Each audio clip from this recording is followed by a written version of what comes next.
প্রিয় দেশবাসী, আসসালামু আলাইকুম। আজকে আমি আলোচনা করব বাংলাদেশের পুলিশকে নিয়ে। পুলিশ একটি রাষ্ট্রীয় বাহিনী। তারা জনগণের নিরাপত্তা দিবে এবং জনগণের সেবক হিসেবে কাজ করবে বলে আমি মনে করি। কিন্তু এই পুলিশের হাতে তুলে দেওয়া হয়েছে একটি প্রাণঘাতী ও মরণঘাতী অস্ত্র। আমি মনে করি পুলিশের কাছে এই প্রাণঘাতী অস্ত্র যেন না থাকে। আমি বর্তমান রাষ্ট্রপ্রধান প্রফেসর ডক্টর ইউনূসকে আহ্বান জানাতে চাই, আপনি অবশ্যই একটি অন্তর্বর্তীকালীন সরকারের প্রধান উপদেষ্টা নন, আপনি বাংলাদেশের অভিভাবক। আমি মনে করি অভিভাবক হিসেবে বাংলাদেশের যে পুলিশ প্রশাসন রয়েছে তাদের হাতে যেন মরণঘাতী অস্ত্র না থাকে, সেদিকেই আপনি লক্ষ্য করবেন বলে আমি আশাবাদী।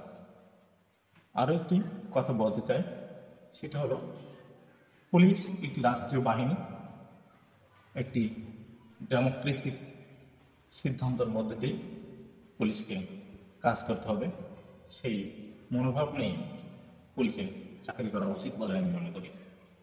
কিন্তু বাংলাদেশ আওয়ামী লীগ তারা পুলিশের যে পোশাক রয়েছে দেখবেন সেখানে নৌকার লোগো বা ডিজাইন করা হয়েছে।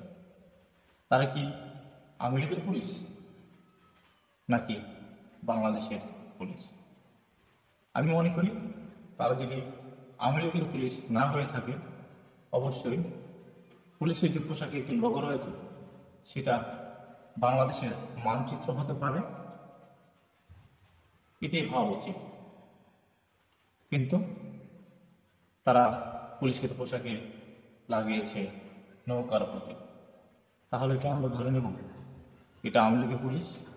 তাই যদি হয়ে থাকে, বাংলাদেশে আওয়ামী লীগ হয়ে যে সকল পুলিশ অপরাধ সংগঠিত করে মানুষকে মেরেছে, গণহত্যা চালিয়েছে, আওয়ামী লীগের কথা শোনো, প্রত্যেক পুলিশের বিচার হওয়া দরকার। তারা বাংলাদেশের পুলিশ নয়, তারা আওয়ামী লীগের পুলিশ। কারণ তাদের গায়ে রয়েছে নৌকা প্রতীকের পোশাক। এই বলে আমার সংক্ষিপ্ত আলোচনা শেষ করছি। আসসালামু আলাইকুম ওয়া রাহমাতুল্লাহি ওয়া বারাকাতুহু।